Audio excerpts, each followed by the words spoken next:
Proverbs 23:33. You will see weird things, and your mind will play tricks on you. Makakakita ka nga ng mga sari-sari mga bagay at paglalaruan ka ng iyong guni-guni. All in the mind. Nasa isip ang lahat. Panginoon, salamat po dahil binigyan niyo kami ng isip. At ngayon nais naming maliwanagan kung ano ang papel ng isip na ito sa aming relasyon sa inyo, sa aming buhay, sa relasyon namin sa kapwa, sa aming kapaligiran. Mangusap po kayo. Kayo ang maging tagapangaral at gamitin niyo lang inyong lingkod bilang tungtungan ng inyong paa at nang maitaas namin ang iyong kadakilaan. Be the speaker, be the preacher, lead us, teach us, Father. In the name of Jesus, your Son, our Lord, we pray with thanksgiving. All in the mind. You are what and how you think. Bakit ang mga tao nagkakaiba-iba ng buhay kahit kuminsan pare-pareho ng nilakihan, pare-pareho ng kinain? Madalas ang dahilan kasi magkakaiba sila ang paraan ng pag-iisip. Magkakaiba ang korte ng utak. Magkakaiba ang kanilang pangunawa, pagpapahalaga sa mga bagay-bagay, at yun ang nagsasadlak, nagdadala sa kanila kung saan man sila napupunta. Your thought becomes your life. Nandyan ka, ganyan ka, dahil sa iyong pag-iisip. Hindi ka biktima ng mga Hapon o mga Kastila o mga Amerikano, hindi ka biktima ng mga kapitalista o mga komunista. Ikaw ay nandyan dahil ganyan kang mag-isip. Perception is one's reality. Ano ba ang katotohanan? Ang katotohanan ay hindi lang yung totoo. Ang katotohanan ay yung inaakala mong totoo. Ang katotohanan ng iyong buhay ay hindi yung totoong nangyayari, kundi yung sa palagay mo'y ano ba ang nangyayari. Magkaiba ang katotohanan at magkaiba ang ating pagtingin kung ano ang totoo. At ang nagiging totoo, tumatalab, umiiral sa ating buhay ay hindi yung katotohanan, kundi yung inaakala nating katotohanan. Kaya marami mga tao ay nagiging biktima ng sarili nilang pag-aakala, ng sarili nilang mga kamangmangan o kadiliman ng isip o kabaluktutan ng pangangatwiran. Proverbs 4:23, carefully guard your thoughts because they are the source of true life. Pakaingatan, bantayan ng iyong isip dahil yan ang pinagmumulan ng tunay na buhay. Ang buhay natin ay kinukulayan, kinokortehan, tinutugtugan ng paraan ng ating pag-iisip. Kaya ang buhay ng mga seloso, iba sa buhay ng mga hindi seloso. Ang buhay ng mga mapagduda, iba yan sa buhay ng mga mapagtiwala. Ang buhay ng mga madilim ang paningin sa mundo ay iba sa buhay ng maliwanag ang paningin. Iba ang buhay ng mga taong laging nag-iisip ng mga problema, kasakitan, kalungkutan, kesa dun sa laging masaya ang pag-iisip. You are your thoughts. Researchers have found that our imagination can change our perceptions of reality. At hindi ko na kayo pahihirapan ng mga references ng mga researchers that I'm going to quote today. Pero ang dami-dami mga pananaliksik at sinasabi ng mga resulta ng mga ito na ang ating guni-guni ang bumubuo ng konsepto natin ng katotohanan. So marami sa akala natin katotohanan ay guni-guni. Akala.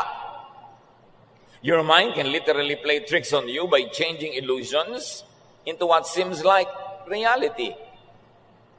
Kung selosa kayo, nakakita lang kayo ng konting bahid ng kung anong marka sa damit ng asawa nyo, nangalo niya na siya. Yun ang inyong reality. Pagka kayo naman ay mapaniwalain, kitang-kita na niloloko kayo, nagpapaloko pa kayo. Kasi yung paniniwala nyo ay hindi kayo niloloko. Pagka kayo ay mayabang, ang tingin nyo sa lahat ng nagpapakita ng kanilang galing ay tinatalo kayo. Pagka kayo ay mapagduda, ang tingin nyo sa lahat ng tao, kayo'y niloloko. Pinaglalaroan tayo ng ating isip. And you get to believe your own lies. Ang isang kasinungalingan na, alam mo kasinungalingan, ulitin mo, ulit-ulitin mo, mamaya, yun na ang totoo sa'yo. Hindi na yun kasinungalingan sa iyong pananaw. Kaya yung mga public persons, mga maraming politician na nagsisinungaling, akala nila yun ang katotohanan. Na sila ay mapaglingkod sa bayan, maibigin sa mga tao, bla bla bla. Lagi nila kasi sinasabi. Hindi na mahalaga kung anong totoo. Ang nagiging totoo sa loob ng isip ng tao ay yung pinauulit-ulit niya sa kanyang sarili. Kaya ang advertisement, paulit-ulit. Para pag tumanim sa utak mo, yun na ang totoo. Hindi ka na mabubuhay ng walang soft drink, hindi ka na mabubuhay ng hindi maputi ang labada, hindi ka na mabubuhay pagka ganito at pagka ganon. Kasi paulit-ulit, yun na ang nagiging totoo sa paningin mo. And to a large extent, your mind can create reality at a mental level. Merong isang pasyente na dahil sa kanyang religious belief, ayaw niya ng blood transfusion. Nauubos ang kanyang dugo, sa pilitan na siyang binigyan ng blood transfusion with the consent of her mother-in-law. Dahil naniniwala siya na masama ang blood transfusion, hindi tinanggap ng kanyang mga ugat yung dugong isinasalin sa kanya. And needless to say, she died. Nakokontrol ng paniniwala, pati ang ugat ng tao, pati ang pagpasok at paglabas ng dugo, ang paggaling sa sakit at ang paglala ng sakit. Nasa isip. Recent studies suggest that what really affects your outlook on life is the way you perceive reality. Kung ang korte ng iyong mata ay bilog, bilog ang langit. Kung ang korte ng iyong mata ay star, star ang hugis ng langit. Pagka ang kwadro, ang korte ng iyong mata ay rectangle, rectangle ang langit. Ang paningin mo sa mundo ay hindi kung ano yung mundo, kundi kung ano ang pag-iisip mo tungkol dito. Kaya kung iniisip mo na mahigpit ang Diyos, malupit ang Diyos, malupit ang Diyos na susundan mo. Iniisip mo yung mabait ang Diyos, mabuti ang Diyos, mabuti ang Diyos sa tingin mo. Kaya yung theologizing, yung mga pagtuturo, na lilipat sa isip ng nakikinig, yung korte ng isip ng nagtuturo. Kaya pag napunta ka sa nagtuturo, nagalit ang Diyos sa lahat ng bagay, ayaw ang Diyos na sumaya ka, nagigilty ka na ngayon pag masaya. Hindi dahil masamang nagiging masaya, kundi nakumbinsi mo na ang sarili mo na masamang sumaya, nagigilty ka pag masaya ka. Yun ang reality mo. Proverbs 23:7, for as he thinks in his heart, so is he. Kung paano ka mag-isip, kung anong iyong kalooban, yun ka. Thought is one's reality. Ayon din sa mga researches, pag isinara mo ang iyong mata at kinumbinsi mo ang sarili at nag-concentrate ka na maginaw, giginawin ka. At nakumbinsi mo ang iyong sariling mainit, kahit maginaw, mainitan ka. Pag nakumbinsi mo ang iyong sariling magaling ka, gagaling ka. Hindi ka magaling, wala kang kwenta, magiging wala kang kwenta. Pag nakumbinsi mo ang iyong sariling talunan ako, loser ako, magiging talunan ka talaga. At pag nakumbinsi mo ang sarili mo, panalo ako, lahat ng gagawin mong aayon sa paniniwala na yon at mananalo ka nga. Kaya dapat ang sinusuri natin mga kapatid ay kung paano tayo mag-isip. May ipinapayo sa iyo ang isang marunong, paano ka nag-iisip? Yabang-yabang naman ito, hindi ako makikinig dito, kala mo siya kung sino. Hindi ka matututo. Pero kung may sinasabi ang isang marunong at sinasabi mo, marunong ito, nag-aral ito, nagsanay, makikinabang ako makinig sa kanya, makikinabang ka nga. Paano ka mag-isip? Pag iniisip mo na ang mga bata ay hindi dapat sumaya, dapat perfectly clean ang katawan nila, hindi mo sila paglalaroin. At gano'n ang magiging reality mo kung ano ang tunay na ibig sabihin ng kabataan. Pag iniisip mo na ang kabataan ay dapat fast forward sa pagtanda, huwag kang kumilos bata, dapat bata ka pa, asal matanda ka na, ganun mo itatrato ang mga bata sa iyong paligid. Dapat sinusuri, paano ba ako mag-isip? Psalm 26:2, test my thoughts and find out what I am like. Pag nakumbinsi mong sarili mo na magkakaroon ng end of the world, lagi, everyday, laging yun ang alam ng utak mo, takot na takot ka everyday. Pag nakumbinsi mo ang isip na conservative ang Diyos, mapipilitan ka maging conservative. Ano ang konsepto mo tungkol sa Diyos, tungkol sa bayan, tungkol sa ano ang tama at mali, ganun ka mabubuhay. At pag nakumbinsi ka ng mga religious teaching na masama ka, makasalanan ka, marumi ka, laging ganun ang paningin mo sa iyong sarili. Ano ang pinapayagan ninyong pumasok sa inyong isip?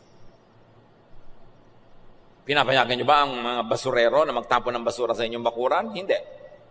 Pinapayagan niyo ba ang magnanakaw na pumasok sa inyong bahay? Hindi. Pero bakit natin pinapayagan ng maraming mga maling kaisipan na pumasok sa ating utak? Samantalang yung utak ang sentro ng ating pagkatao, doon nagmumula ang lahat ng ginagawa natin sa ating iniisip. At hindi lang yon, kung anong iniisip mo, yun ang ina-assign mo sa iba. Kaya yung mga tatay na sobrang nang denggoy ng mga babae nung binata pa siya, ang higpit sa mga anak na dalaga kasi iniisip niya lahat ng lalaki sa mundo magdedenggoy pagka mayroong pagkakataon. Yung mga babae na sobrang kumirengkeng nung araw, akala nila lahat ng babae kikirengkeng, kaya dududa sila sa lahat ng babae sa mundo. Kung ano ka, ina-assign mo yun sa iba. Kaya ang sabi nila, ang magnanakaw ay galit sa kapwa magnanakaw. Kaya kung mapangloko ka, iniisip mo lagi, niloloko ka ng lahat ng tao. Ngayon, kung hindi ka naman mapangloko, iniisip mo walang manloloko, kaya naloloko ka. Yung ay mga sobrang bababait, hindi naman siguro, bait siguro naman yung tao, ninanakawan lang, hindi naman siguro. Kasi hindi siya magnanakaw. Kaya ina-assign niya sa iba na, hindi rin magnanakaw yung mga yun, kasi ganun ako. Ina-assign natin ang ating sarili sa iba. Kaya kung paano ka mag-isip tungkol sa kapwa, isang salamin yun kung sino ka. We can project our thoughts in the minds of other people. Kung ano iniisip natin, iniisip natin na yun din ang iniisip ng ating kapwa. Kaya marami sinasabihan mo ko ng good morning, mangungutang ka, no? Yung kasi pag nag-good morning tayo, may masama tayong balak sa kapwa. So pag may nag-good morning sa atin, iniisip natin, may masamang balak din sila. Proverbs 27:19, you see your face in a mirror, and your thoughts in the mind of others. Kung paano daw nakikita mo ang mukha mo sa salamin, pag nananalamin ka, ganun din mo nakikita ang sarili mo sa mukha ng iba. Hindi mo sila nakikita, ang nakikita mo, sarili mo rin. Kaya kung manloloko ka, iniisip mo, manloloko ang lahat. Kung mabait ka, iniisip mo rin, mabait ang lahat. May advantage, may disadvantage. Pag hindi natin sinuri kung paano tayo mag-isip. Thought power is the key to creating your reality. Pag marumi ang iyong buhay, marumi ang iyong isip, marumi rin ang tingin mo sa kapwa. Pero pag mabait ka, mabuti, normally ang tingin mo rin sa iba, mabait at mayroong likas na kabutihan. To control your destiny, para makontrol mo kung saan ka pupunta sa buhay, you must learn to control the nature of your dominant, habitual thoughts. Dahil kung paano ka mag-isip, ay yun ang iyong magiging buhay, dapat kontrolan mo ang pag-iisip mo at dalin mo doon sa gusto mong buhay. At yung kadalasan ay paraan ng iyong pag-iisip, yun ang pupuntahan ng iyong buhay. Kung negative ka mag-isip, magiging negative ang buhay mo. Kung lagi ka na lamang na madilim ang isip, madilim ang paningin sa mundo, magiging madilim ang buhay mo. Paano ka mag-isip? You can attract into your life that which you intend to have and experience by thinking about it. Marami ng researchers na nagpatunay niyan. Your thought is a magnet in reverse. It attracts its own kind. Nakita niyo? Drug user ka. Tatatlong minuto ka pa lang sa kabanatuan, may kabarkada ka ng drug user doon. Kilala mo na agad. Kung ano yung issue mo, kalula, pupunta mo pa lang sa isang lugar, nakahanap ka na ng mga kapwa. Nagtitipon-tipon kayo, nakakakilala kayo agad. Sa isang tikwas ng mata, sa isang kurap ng kalukap ng mata, nagkakakita-kita na yung magkakagrupo because you think alike. And you attract each other. Yung magnet, you attract your opposite. Pero sa thinking, you attract yung kamukha mo. Kaya Magugrupo kayo agad. Ang mga chismosa, wala pang 1 second na nasa loob ng isang bulwagan, magkakakilala na agad at may chinichismis na yan agad. Sa isang talsik lang ng mata, nagkakilala na, chismosa ka rin, halika dito, chismisan natin itong isang babae na ka-orange. Ang bilis. Yung mga babaero, ganun din lahat. Kasi ang mga utak natin, kahit hindi kumingo ang ating bibig, nag-uusap-usap yan. Birds of a feather flock together. Now, thought creates and changes body chemistry, electricity, and genetics. Even the mechanism of the body, may influensya ng pag-iisip. Yung sinasabi nilang mind over matter, faith over obstacles. Kung paano ka mag-isip, naapektuhan ang iyong katawan, ang iyong blood pressure, ang iyong body electricity. Kaya kung lagi mong iniisip na may sakit ka, talagang magkakasakit-sakit-sakit ka. Ngayon, may sakit ka, pero lagi mong iniisip yung maganda, yung mabuti, yung pampalusog. Lulusog ka, kasi ang nasusunod, hindi ang katawan, ang isip. At hindi yung sinasabi ko sa inyo, totoong sample sa buhay, hindi pumasok ang dugo sa ugat niya. Hindi na kaya ng siyensya na papasukin sa ugat niya yung dugo, kasi ang lakas ang isip niya. So kung lagi ka rin nakalugmok, patamlay, kasi iniisip mo. Ayaw mo ng kalagayan mo ngayon, palitan mo ang pag-iisip mo. Kung meron kang gustong palitan sa buhay, una ang papalitan mo, paano ka mag-isip. Lagi ka nalang walang pera, palitan mo ang pag-iisip. Kasi kaya ka laging walang pera, pag nagkapera ka, ang iniisip mo, gumasta. Yung mga nagkakapera, pag nagkapera, ibinupuhunan, ininegosyo o itinatabi nila. Kaya may pera sila. Kaya pag lagi kang walang pera, kasalanan mo yan, ganyan ka mag-isip. Yung nagkakapera naman, ganun sila kasi mag-isip. Uuwi sa probinsya, makakita sila ng marami mga bago na sinisilang bandang doon. Uy, huling ito, pwede ko itong inegosyo. So pagpunta niya sa probinsya, kukunin yung mga huling, dadali niya sa city, ibebenta niya. Mamimili naman siya doon ng mga murang mga damit-damit, dadali niya sa probinsya. Para pagdabili niya ng huling, may binibenta siyang tela, may binibenta siyang mga damit. Lagi siyang may pera. Kasi ang isip niya lagi, paano kaya ako gagawa ng pera? Pero yung mga, paano kaya ako hihingi? Paano kaya ako magdidilihensya? Paano kaya ako dadaing? Yun ang laging walang pera. Wala kang pera kasi ganyan ka mag-isip. Wala kang ibang dapat sisihin. Kaya mahina ang iyong katawan. Maaaring nagkaroon ka ng sakit pero hindi tinalo ng iyong isip. Humina ng mahina. Kung wala naman, pero isip ka ng isip, nagkaroon tuloy. Isip ang nanghihirap. Kaya sabi nga ng ating opening verse, Proverbs 23:33, you will see weird things and your mind will play tricks on you. Yung mga taong mapanawalain sa multo, namatay ang lola nyo, nakahiga kayong parehong mang pinsan mo, ikaw bigla mong nararamdamang may malamig na humaplo sa mukha mo, may humila sa paa mo, may nagtanggal ng bra mo. Pero yung pinsan mong katabi, wala namang naramdaman. Kasi yun ang laman ng utak mo eh. Naniniwala ka, mangyayari. Kaya pag may hindi naniniwala, kahit may nanguhula dyan, may nang kuku ano-ano, sabihin na, walang kokontra. Kasi pag kinontra ng utak mo yun, mananalo yung utak mo. Hindi matutuloy ang ginagawa nila. Kaya sasabihin iba, walang kokontra. Ang lakas ng utak ng tao. Madami sa nangyayari sa atin, guni-guni. Bakit sa mga bahay, kahit sa Maynila, ang lagi nakakakita ng multo, yung kanilang mga kasambahay na galing sa probinsya, pero may-ari ng bahay, walang nakikita. Kasi yung mga galing sa probinsya, inang laging araw-araw, lumaki na multo ang iniisip, multo ang pinag-uusapan, kaya kahit na kurtina lang yung gumalaw, nakakakita ng multo. Laman kasi ng utak. The mind could be twisted and corrupted by stimuli, by perception. Ecclesiastes 7:29, I did learn one thing. We were completely honest when God created us, but now we have twisted minds. Nababaluktot ang isip. Depende kung sino laging kausap, sino laging pinapakinggan. Pagka inggitera ang kausap mo, mamaya magiging inggitera ka na rin. Pinag-iingatan kung sinong pinapakinggan.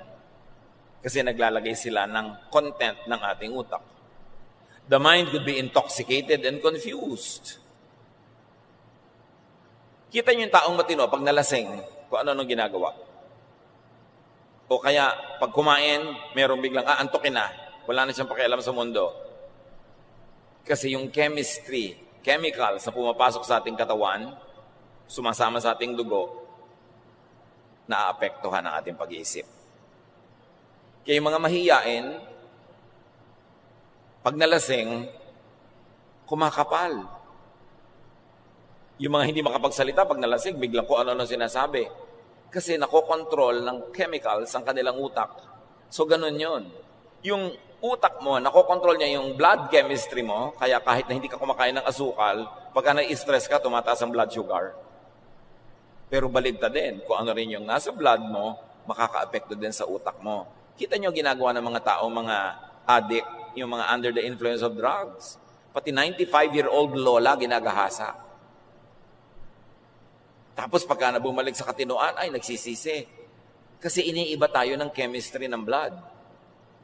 Kaya yung mga sobrang nalulungkot, binibigyan ng antidepressant, upper, para sumaya. Yung sobrang active, binibigyan ng mga downers para medyo kumalma. Iniiba ang blood chemistry. But our mind can change our blood chemistry just by thinking. The mind could be a source of comfort or torture. Kaya kung ikay matatakotin, lagi kang takot. Yung mga hindi matatakotin, hindi takot. Katulad ng sinasabi ko na magpinsan na nakahiga, isa takot sa multo, isa hindi. Mahibig ang tulog ng hindi takot. Yung takot, mapakababaw ng tulog. Kasi ganun siya mag-isip.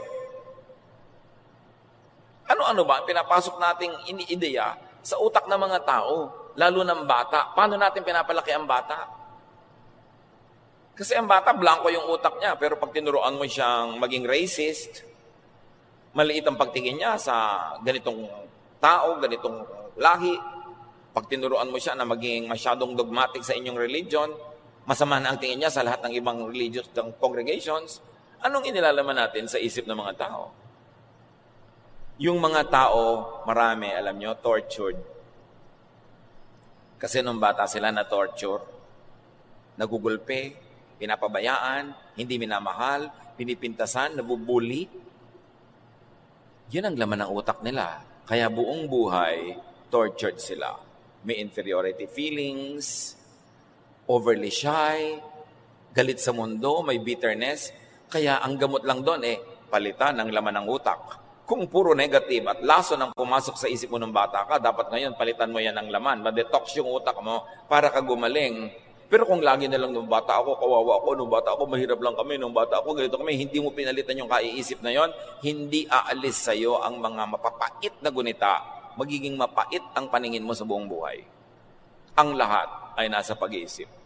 The mind could be a source of comfort or torture, of hope or hopelessness, of trust or doubt, of faith or unbelief, of feelings or non-feelings. The mind could be straightened, cleansed, and renewed. Pwedeng linisin, ituwid, liwanagan ng isip. Kahit ano pang pinagdaanan nito. 2 Corinthians 5:17, kaya't kung nakipag-isa ka na kay Kristo, ang isang tao, isa na siyang bagong nilalang. Wala na ang dati niyang pagkatao. Sa halip, ito'y napalitan na ng bago. Pero hindi magic yun. At tinanggap mo si Jesus, naging iba ka na. Nung tinanggap mo si Jesus, nagbukas ka ng pinto ng isip mo para sa mga isiping maka-Jesus. So habang sumusunod ka sa katuruan ni Jesus, pinapairal mo to sa iyong buhay, progressively nababago ang iyong pag-iisip and progressively nababago ang iyong buhay. Hindi siya instant. Pero dapat, araw-araw, dinadagdagan mo yung pagka-Jesus ng buhay mo para yung kapayapaan, kapahingahan na ipinapangako niya ay mapasayo. Pinatunayan na sa maraming mga pananaliksik that thoughts alone can improve vision, fitness, and strength. Ang dami ng pag-aaral dito na pag ang tao nag-isip, nalilinaw ang kanyang paningin, lumilinaw up to a point. Huwag lang talagang clinically blind. But who knows? Yun ang tinatawag nating miracle. That strong faith can cause all the powers of the universe to focus on your problem at biglang naiiba yun na tinatawag natin na miracle. Mga taong napapalusog ang katawan nila sa pag-iisip nila ng mga pampalusog na mga ideya at lumalakas maging ang kanilang physical strength. Alam niyo yung placebo effect. It works because of the power of thought. Maraming ganitong experiment sa medisina. 2 grupo ng pasyente. Isang grupo tinurukan ng tunay na gamot. Sinabi, gagaling ka sa gamot na ito. Isang grupo, ang itinurok lang tubig. Hindi talaga gamot. Pero pinapaniwala sila na gamot din yon. Naggalingan din sila. Kasi naniniwala sila. May mga grupo ng pasyente na ipinagdarasal ng isang prayer group at mayroong isang grupong hindi ipinagdarasal. Everything else being the same, mas tumalab ang paggamot at pag-aalaga doon sa ipinagdarasal. The power of the mind, the power of prayer. Na pag napakalakas ang iyong pananalig, may kapangyarihan ang iyong isip, lumalabas sa iyong bungo ang lakas na yon, nakakarating doon sa gusto mong pag-ukulan ng lakas na yon. Kabangha-mangha. Dahil nilikha tayo ng Diyos sa kanyang wangis. At ang pinaka-trono ng Diyos sa ating buong pagkatao ay ang ating isip. Pag Diyos ang nag-ahari sa ating isip, ang kapangyarihan ng Diyos ay nagiging atin. Body chemistry, electricity, and kinetics create and affect emotion. Kaya nga merong mga antidepressant, meron naman ng mga pampasigla, kasi pagka nabago ang chemistry ng iyong dugo, naiiba ang iyong feelings. Yung gutom, ibang-iba ang feelings sa busog. May kinalaman yung utak natin sa physical world, sa food, sa drink. Kaya sabi ng Desiderata, many fears are born of fatigue and loneliness. Pag ang tao ay laging pagod at laging malungkot, dumarami ang kanyang kinakatakutan. Pero pag siya ay nagpapahinga, at lalo na't may kasiyahan ng kanyang buhay, kumukonti ang kinakatakutan niya. Kaya dapat pinag-aaralan natin, how am I behaving? Lagi ba akong galit? Lagi ba akong stressed? Lagi ba akong nagseselos? Lagi ba akong nagdududa? Because according to research, behaving in an emotionally intense way for an extended period will ultimately create physical illness. Pag lagi kang galit, magkakasakit ka. Pag lagi kang nagsiselos, kakasakit ka. Pag lagi kang nag-aalala, natatakot, magkakasakit ka. Galing sa iyong sariling utak. Kaya isang interesting field of study, yung mga artista na laging heavy drama ang role, yung nag-iiyak, naglululupasay, yung galit na galit. Siyempre, may talab din sa katawan niya yon. Interesting na pag-aralan kung ano nangyayari sa kanilang kalusugan later on in life. At ayon din sa mga pag-aaral, marami mga tao na nakakaroon ng arthritis, rheumatism, strokes, stomach ulcers, headaches, because of long-term psychological tension. Na pagka laging may inaalala, iniisip, may dramang bukid lagi, yung mga sakit na ito lumalabas sa katawan na kung pinapalitan ng pag-iisip, nawawala rin yung sakit. Lahat tayo maraming stress, maraming broken marriages, broken homes, maraming away, maraming gulo, maraming bayarin, pero pag yan ang pinairal mong laging laman ng iyong utak, magkakasakit ka. Tingnan ninyo yung mga kamag-anak nyong tamad at batuga na hindi nag-iisip ng bayarin, ng enrollment, sila yung masaya. Mahihimbing matulog. Ikaw na lagi nag-aalala, kwenta ng kwenta, bayad ng bayad. Sabi sa mga tao, magtipid kayo, isara nyo yung ilaw, patay yung tubig, huwag kayo mag-electric fan, huwag kayo mag-plancha ng pambakay, sayang ang kuryente. Kayo yung may ulcer. Kasi lagi ka nag-iisip.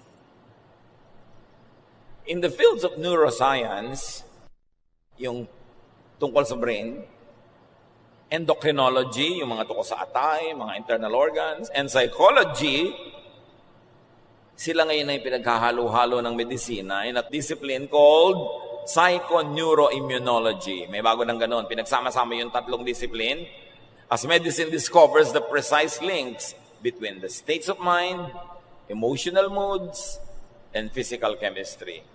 Kaya holistic na dapat ang paggamot sa pasyente. May kinalaman ang iniinom mong gamot, ang kinakain mo, sa nararamdaman mo, iniisip mo, mga kinakatakutan mo. Lahat ng iyon naglalakip-lakip to define your state of health or your state of illness. Kaya hindi na sapat umiinom ka lang ng gamot. Dapat pinapasaya mo rin yung isip mo. Tinatanggal mo yung mga stress at tension.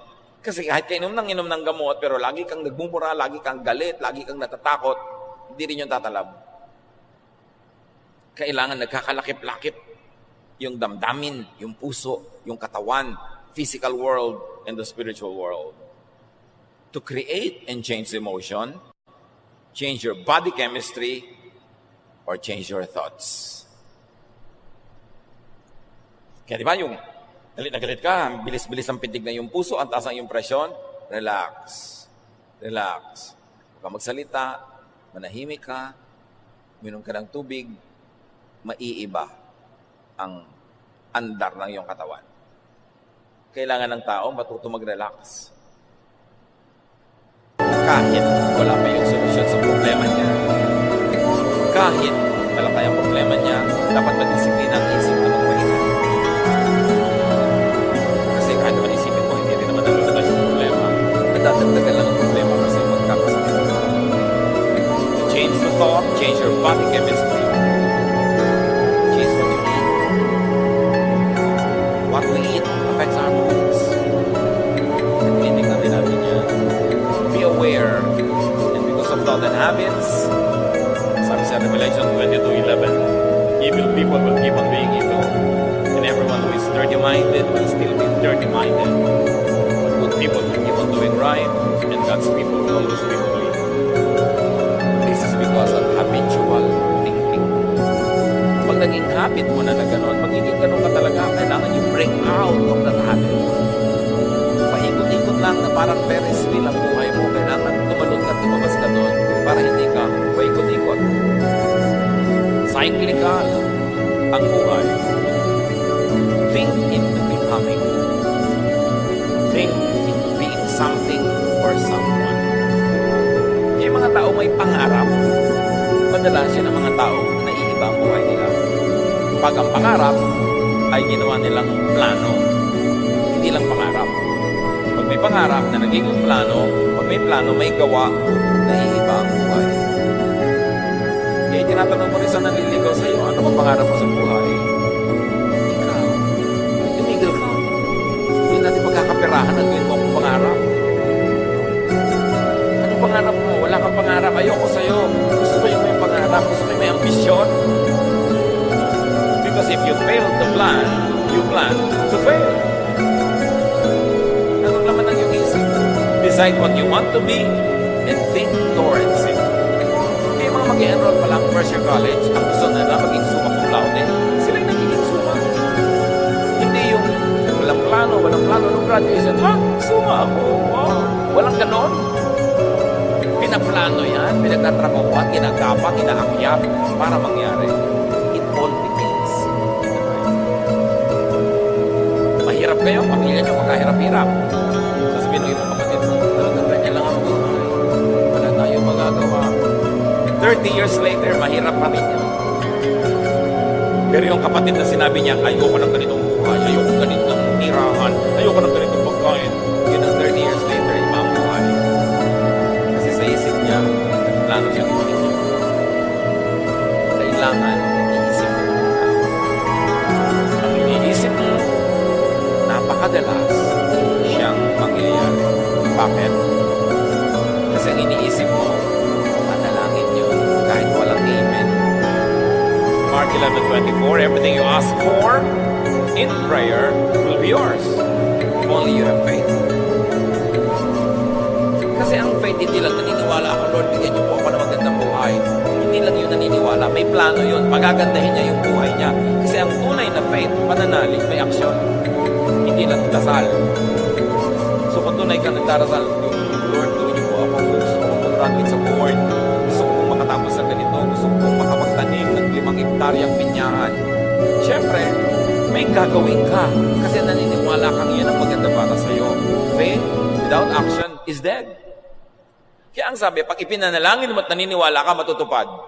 Hindi magic. Kasi ang paniniwala mo ay magbubunsod sa iyo para gawin ang lahat ng tamang dapat na hakbang para mangyari yung ipinanalangin mo. May kapangyarihan ng panalangin na tunay na paniniwala. Kaya baliwala yung prayer na hindi ka naman naniniwala, pray ka pa ng pray. Oy, ba't ka nag-pray na gumaling ka, naniniwala ka ba? Hindi, malay mo rin mangyari. Wala mangyayari doon.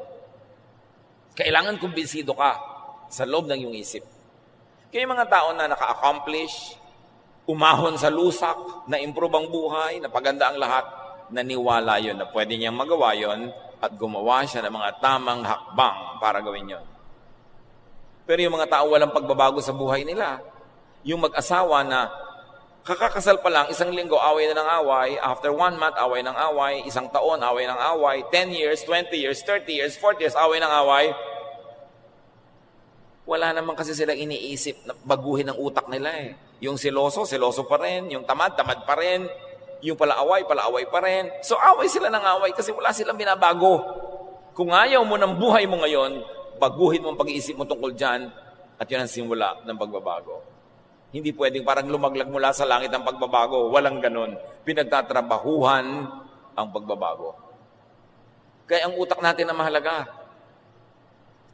Kaya yung matalino na sa likas, nag-aral pa na nag-aral, nakipag-usap pa sa marami mga matalino, nag-observe ng nag-observe, patalino ng patalino, maiiwan nun kahit mga kaibigan, kamag-anak, kapatid, na hindi aral ng aral at hindi masyadong hasa ng kanilang karunungan. Maiiwan lahat. Kasi yung utak, patalino yun ng patalino habang pinapatalino mo at pabobo ng pabobo habang pinapabobo mo. So sino ang mga kausap mo, mga bubing ba o mga matalino? Huwag ka magtaka. Pag nakikipag-usap ka dapat sa mga hindi matalino, it's only out of charity, but not for amusement or enjoyment. Kasi pag enjoy na enjoy ka na mga kausap mo yung hangal, magkakanda-hangal ka sa buhay. Kaya pag tanda mo, walang nangyari.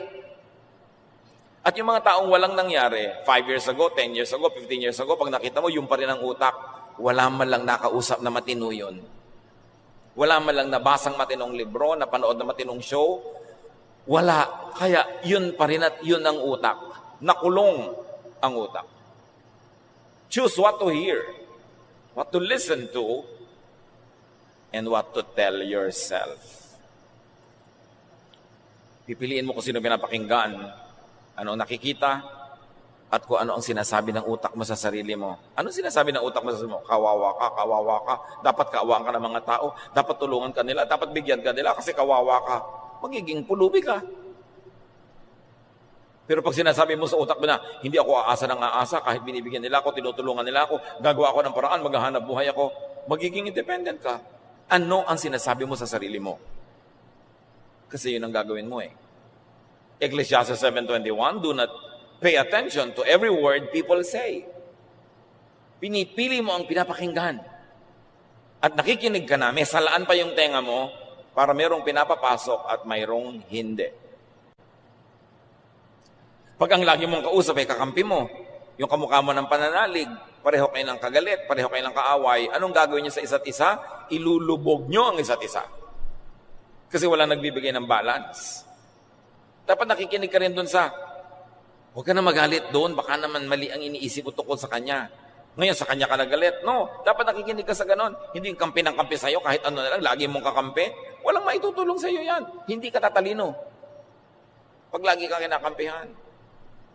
If the mind can be used to heal, it can also be used to kill. Di ba may placebo effect? Yung hindi naman gamot, pero pinapaniwala kang gamot? Tumatalab sa'yo, meron namang nocebo. Yung gamot na, pero pinaniniwala ka, hindi pa rin yung tatalab. So, hindi pa rin yung tatalab kahit gamot yun. Negative beliefs or negative expectations can kill. Yung ginagawa ka na ng mabuti, sabi mo, hindi naman mabuti yan. Yung meron ka na gamot, hindi naman ito tatalab. Ayoko naman ito. Hindi mo dapat asahan na tatalab nga. Kasi yung madilim ang paningin sa mundo, tatambakan ng mundo ng kadiliman. Kung anong iniisip mo, yun ang ibibigay sa iyo ng mundo. Importante na maunawa natin ang kapangyarihan ng isip. Research shows that thoughts are capable of affecting everything from the simplest machines to the most complex living beings. Merong talab ang isip sa ibang bagay outside of your brain. And the informed could always suspect an evil spirit.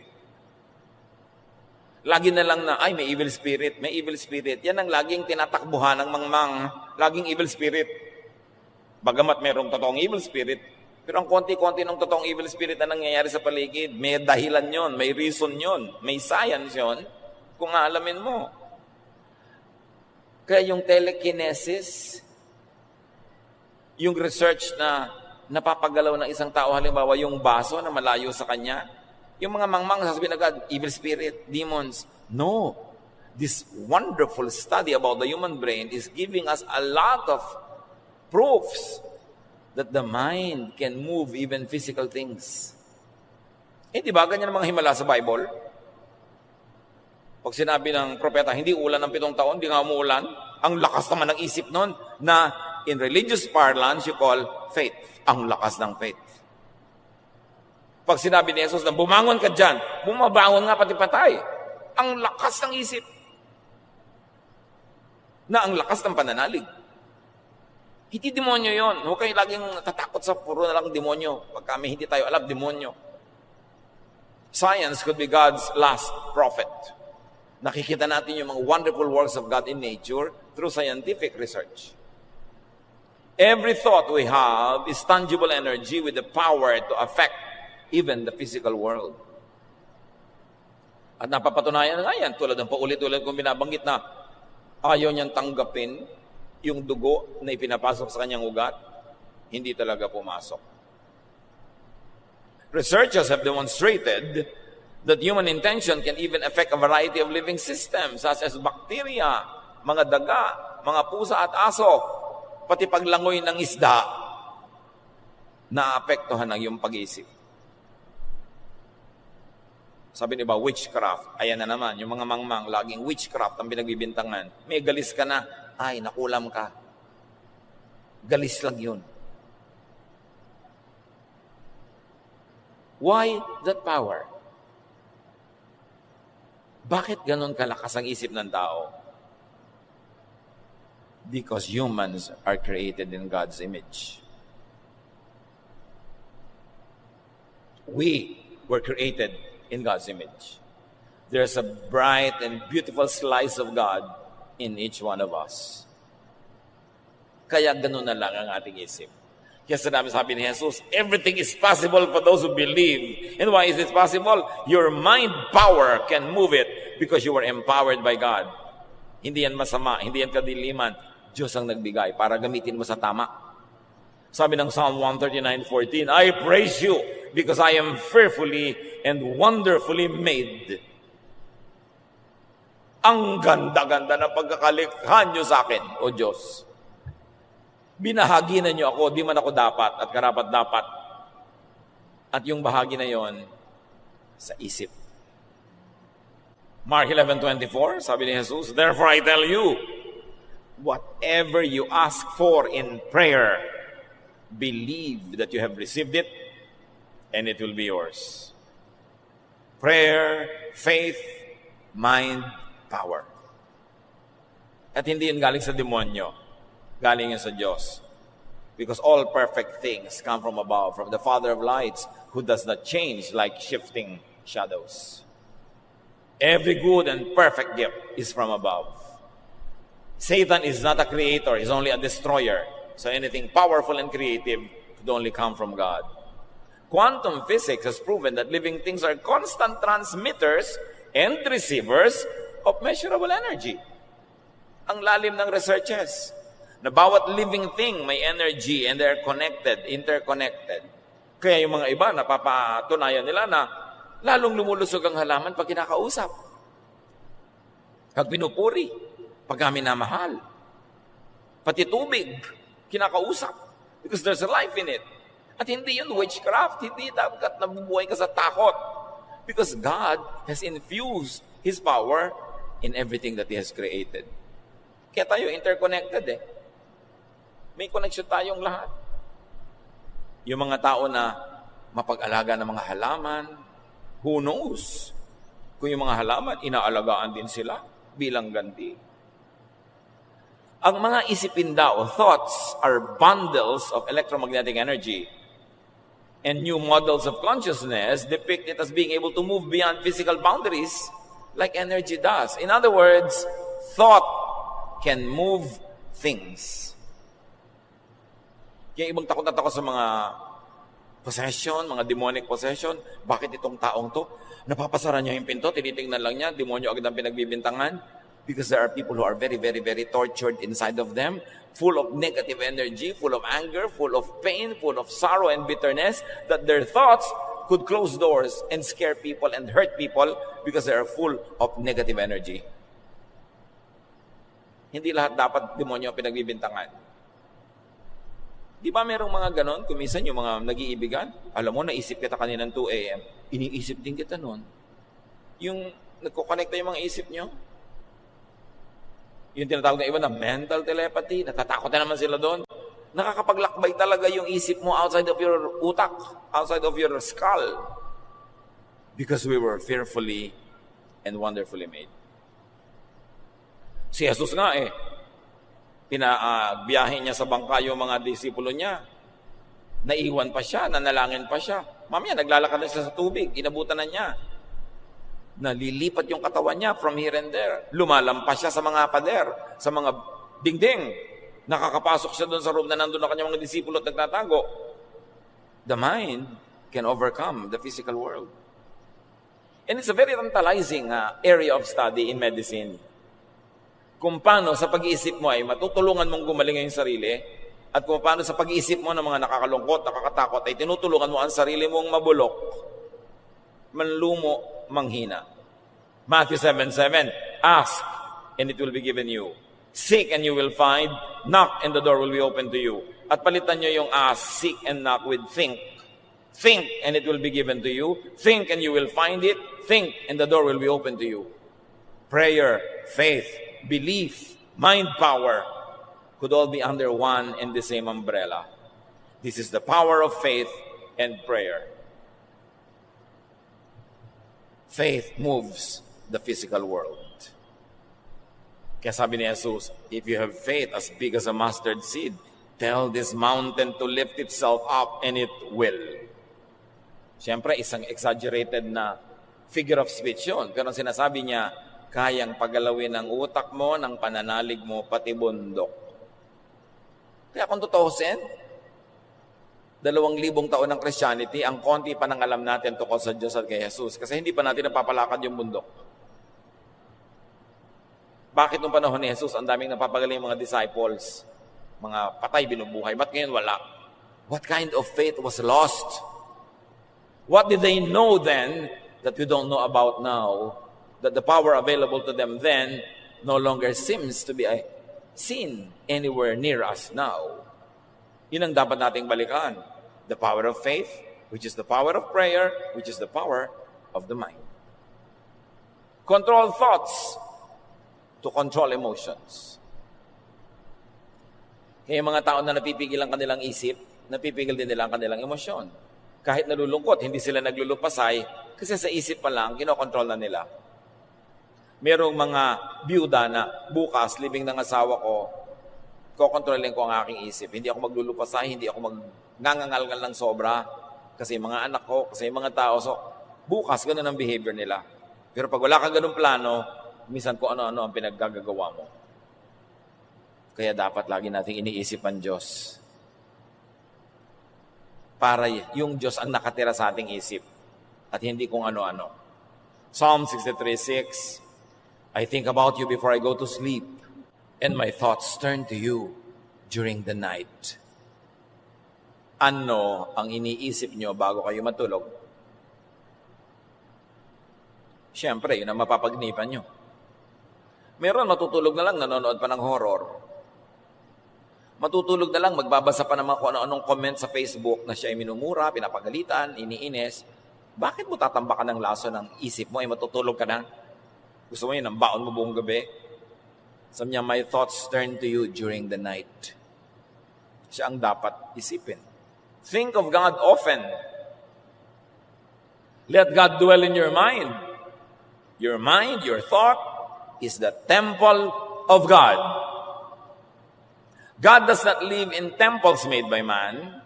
God does not live in temples of stone or steel or wood or gold. God lives and dwells in the mind of the believer. This thing you have between your two ears is the temple of God. Your mind. Kaya dapat Diyos ang naghahari sa isip. Diyos ang laman ng isip. Diyos ang sinusunod ng isip. Ask God to reveal God to you and godlessness as well. Romans 12:2, let God change the way you think. Then you will know how to do everything that is good and pleasing to Him. Kung meron tayong dapat hingin sa Diyos, ay baguhin ang paraan ng ating pag-iisip. At mangyayari yon kung isinusunod natin ang pag-iisip sa isipin ng Diyos na ipinahayag ni Jesus. Offer your mind and your thoughts to God. Yan ang pinakamagandang offering. Offer your thoughts. May iniisip ka pa lang, sasabihin mo na, ganito ba ang Diyos na gusto ng Diyos na isipin ko? Kung hindi, titigilan ko itong isipin. Dapat, pinapalayas niya yung mga isipin na hindi dapat nasa loob ng isip. Let God dwell in your mind, not the devil. Let God enter your world and the world through your mind. Gustong mahalin ng Diyos ang maraming tao? Papasok siya sa ating isip. Mag-iisip tayong mahalin ng mga tao, may gagawin ng mga kamay at paa natin para mahalin ng mga tao, pumasok ang Diyos sa mundo through our mind. Kaya dapat channel ng Diyos ang ating isip. Develop your mind so you could know God more. Because the more you know God, the more powerful your thought, your faith, your prayer will be. 2 Corinthians 3:18, so our faces show the bright glory of the Lord, as the Lord's Spirit makes us more and more like our glorious Lord. Sabi ganon, nagiging kamukha tayo ni Jesus more and more and more. And that will happen when we think like Jesus more and more and more. When you think like Moses, when you think like the Pharisees, when you think like Paul or Peter, maaaring may tama pero hindi laging tama siguro ang makikita mo kasi hindi sila perfect. But when you think more and more like Jesus, you become more and more like Jesus, you become more and more like the Father in heaven, you have more and more power. Your thought becomes more and more effective. Your prayer becomes more and more powerful. Sa isip nagsisimula. So discipline your mind to focus on what is uplifting. Kailangan disiplina yan. Kasi ang paborito ng utak, yung nakakatakot, yung nakakainis, yung chismis. Sabi, hindi yan ang dapat yung pag-isipan at pag-usapan. Philippians 4:7-8. At ang kapayapaan ng Diyos na hindi kayang maunawaan ng tao, ang siyang mag-iingat sa inyong puso at pag-iisip dahil sa inyong pakikipag-isa kay Kristo Jesus. Laging yung isa-isip ang mga bagay na karapat-dapat at kapuri-puri. Mga bagay na totoo, marangal, matuwid, malinis, kaibig-ibig, at kagalang-galang. Yan ang ilagay nyo sa inyong isip. Yan ang pag-usapan. Yan ang gawing topic. Whatever is true, noble, beautiful, kind. Yan. Sabi ganon, think about these things. Because as you think, you become. Kung ang pinag-uusapan nyo ay kapangitan, papangit din kayo. Nakakagulo, gugulo kayo. Nakakapagpahina ng loob, hihina ang loob nyo. So bakit kayo mag-aksaya ng oras na yun ang pag-usapan at isipin? Discipline your mind to reject unfruitful or destructive thoughts. Pag hindi nakakabuti, hindi nakakapagpabunga, hindi nakakapagpasaya, huwag nang isipin yan. Nakakatakot, nakakapagpahirap ng loob, huwag na yang isipin. Ecclesiastes 11:10, banish anxiety from your heart and cast off the troubles of your body. Palayasin daw ang mga kabalisahan. Iwaksi mo ang kaalalahanin at mga kabalisahan. Mga kapatid, makinig kayo.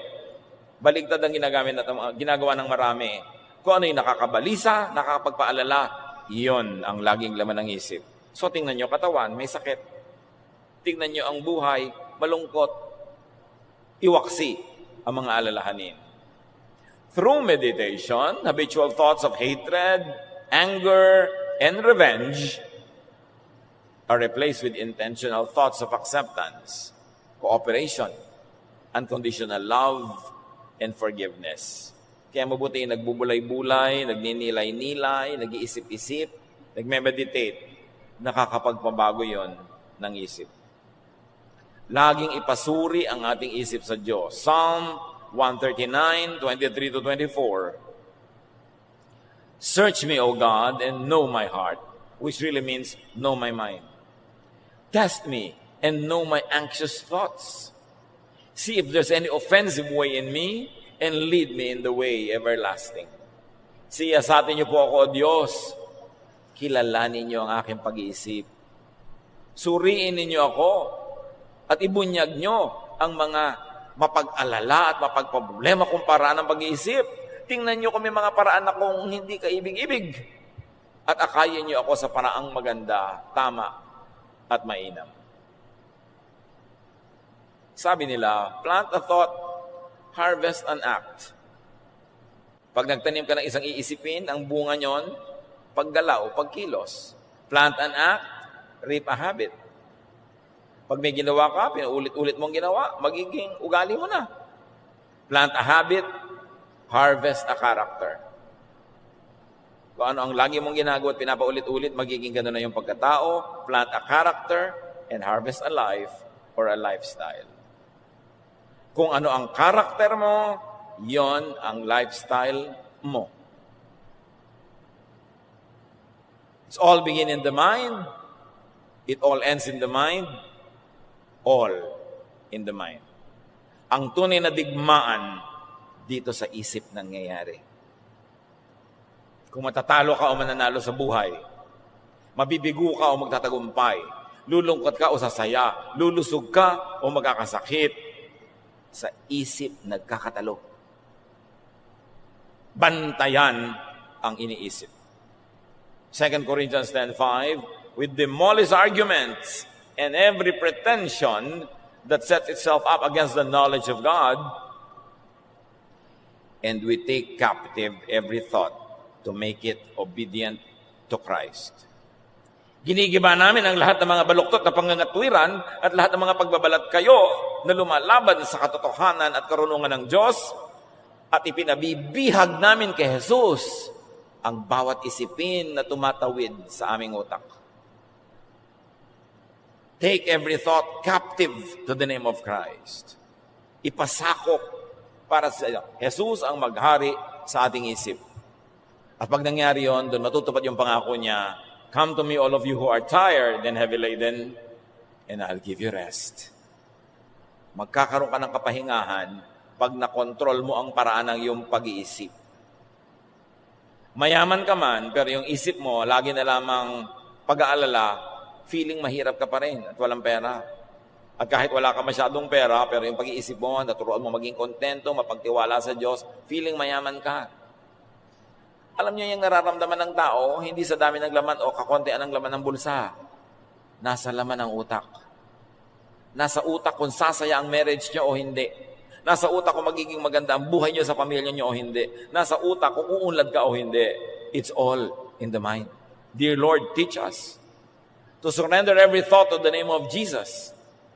Naunay kilalanin namin talaga ang iyong anak na si Jesus para maisunod namin sa Kanya ang paraan namin pag-iisip. Siyasatin mo ang pag-iisip namin ngayon, O Diyos.